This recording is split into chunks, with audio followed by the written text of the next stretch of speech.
Ruth chapter 2. It so happened that Naomi had a relative by marriage, a man prominent and rich, connected with Elimelech's family. His name was Boaz. One day, Ruth, the Moabite foreigner, said to Naomi, I'm going to work. I'm going out to glean among the sheaves, following after some harvester who will treat me kindly. Naomi said, Go ahead, dear daughter. And so she set out. She went out and started gleaning in a field, following in the wake of the harvesters.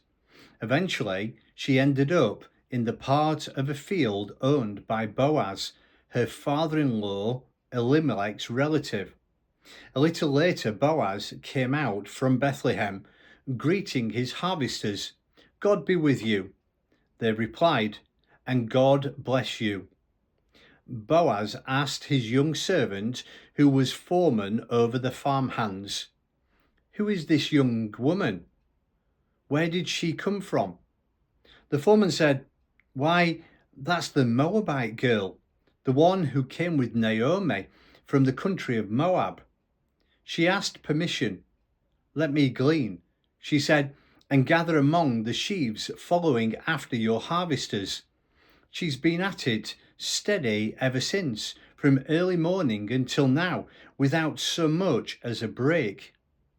Then Boaz said to Ruth, Listen, my daughter, from now on, don't go to any other field to glean. Stay right here in this one, and stay close to my young women. Watch whether they are harvesting and follow them. And don't worry about a thing. I've given orders to my servants not to harass you. When you get thirsty, feel free to go and drink from the buckets that the servants have filled. She dropped to her knees, then bowed her face to the ground. How does this happen that you should pick me out and treat me so kindly? Me, a foreigner? Boaz asked her, I've heard all about you, heard about the way you treated your mother-in-law after the death of her husband, and how you left your father and mother and the land of your birth and have come to live among a bunch of total strangers. God reward you well for what you've done, and with a generous bonus besides from God, to whom you've come seeking protection under his wings. She said, Oh, sir, such grace, such kindness, I don't deserve it. You've touched my heart, treated me like one of your own, and I don't even belong here. At the lunch break, Boaz said to her, Come over here, eat some bread, dip it in the wine. So she joined the harvesters. Boaz passed the roasted grain to her. She ate her fill and even had some left over.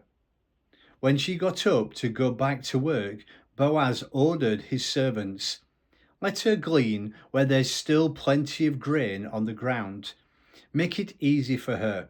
Better yet, put some of the good stuff out and leave it for her to glean. Give her special treatment. Ruth gleaned in the field until evening. When she threshed out what she had gathered, she ended up with nearly a full sack of barley. She gathered up her gleanings, went back to town, and showed her mother-in-law the results of her day's work. She also gave her the leftovers from her lunch. Naomi asked her, So where did you glean today? Whose field? God bless whoever it was who took such good care of you. Ruth told her mother-in-law, The man with whom I work today, his name is Boaz. Naomi said to her daughter-in-law, Why, God bless that man. God hasn't quite walked out us. God hasn't quite walked out on us after all. He still loves us, in bad times as well as good. Naomi went on, That man, Ruth, is one of our circle of covenant redeemers, a close relative of ours. Ruth the Moabitess said, "Well, listen to this. He also told me, 'Stick with my workers until my harvesting is finished.'" Naomi said to Ruth, "That's wonderful. Dear daughter, do that.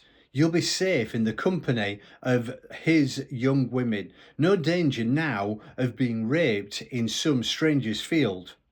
So Ruth did it. She stuck close to Boaz's young women, gleaning in the field daily until both the barley and wheat harvesting were finished.